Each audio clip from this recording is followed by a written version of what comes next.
السلام علیکم ناظرین، welcome to my YouTube channel.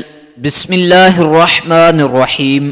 فرعون کی ہلاکت کے بعد بنی اسرائیل اس کے پنجے سے آزاد ہو کر سب کے سب ایمان لائے، اور حضرت موسیٰ علیہ السلام کو خداوند کریم کا یہ حکم ہوا کہ وہ 40 راتوں کا کوہ طور پر اعتکاف کریں، اس کے بعد انہیں کتاب یعنی تورات دی جائے گی۔ چنانچہ حضرت موسیٰ علیہ السلام کوہ طور پر چلے گئے اور بنی اسرائیل کو اپنے بھائی حضرت ہارون علیہ السلام کے سپرد کر دیا۔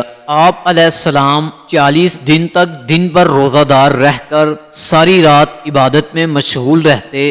بنی اسرائیل میں ایک حرامی شخص تھا جس کا نام سامری تھا، جو طبی طور پر نہایت گمراہ اور گمراہ کن آدمی تھا۔ اس کی ماں نے برادری میں رسوائی و بدنامی کے ڈر سے اس کو پیدا ہوتے ہی پہاڑ کے ایک غار میں چھوڑ دیا تھا، اور حضرت جبرائیل علیہ السلام نے اس کو اپنی انگلی سے دودھ پلا پلا کر پالا تھا، اس لیے یہ حضرت جبرائیل علیہ السلام کو پہچانتا تھا۔ اس کا پورا نام موسیٰ سامری ہے، اور حضرت موسیٰ علیہ السلام کا نام بھی موسیٰ ہے۔ موسیٰ سامری کو حضرت جبرائیل علیہ السلام نے پالا تھا، اور حضرت موسیٰ علیہ السلام کی پرورش فرعون کے گھر ہوئی تھی، مگر خدا کی شان کے فرعون کے گھر میں پرورش پانے والا موسیٰ علیہ السلام تو خدا کے رسول ہوئے، اور حضرت جبرائیل علیہ السلام کا پالا ہوا موسیٰ سامری کافر ہوا، اور بنی اسرائیل کو گمراہ کر کے اس نے بچڑے کی پوجا کروائی۔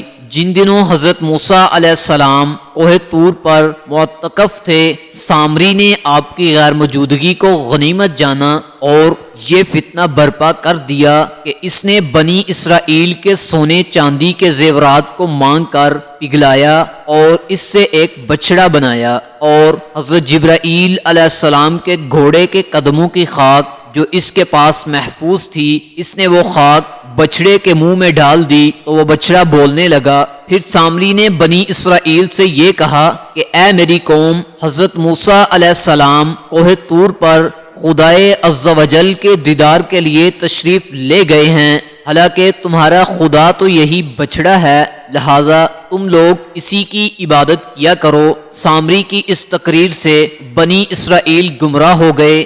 12,000 آدمیوں کے سوا ساری قوم نے چاندی سونے کے بچڑے کو بولتا دیکھ کر اس کو خدا مان لیا، اور اس کے آگے سر بسجود ہو کر اس بچڑے کو پوجنے لگے۔ چنانچہ خداوند قدوس کا ارشاد ہے، اور موسیٰ کے بعد اس کی قوم اپنے زیوروں سے ایک بچڑا بنا بیٹھی، بے جان کا دھڑ گائے کی طرح آواز کرتا۔ جب 40 دنوں کے بعد حضرت موسیٰ علیہ السلام خدائے عز و جل سے ہم کلام ہو کر اور تورات شریف ساتھ لے کر بستی میں تشریف لائے اور قوم کو بچڑا پوجتے ہوئے دیکھا تو آپ پر بے حد غضب و جلال طاری ہو گیا۔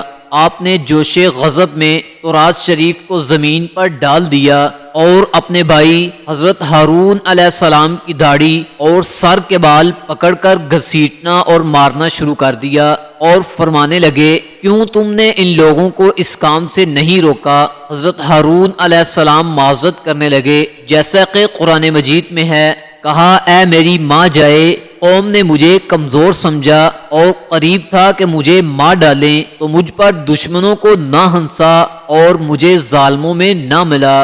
حضرت ہارون علیہ السلام کی معذرت سن کر حضرت موسیٰ علیہ السلام کا غصہ ٹھنڈا پڑ گیا۔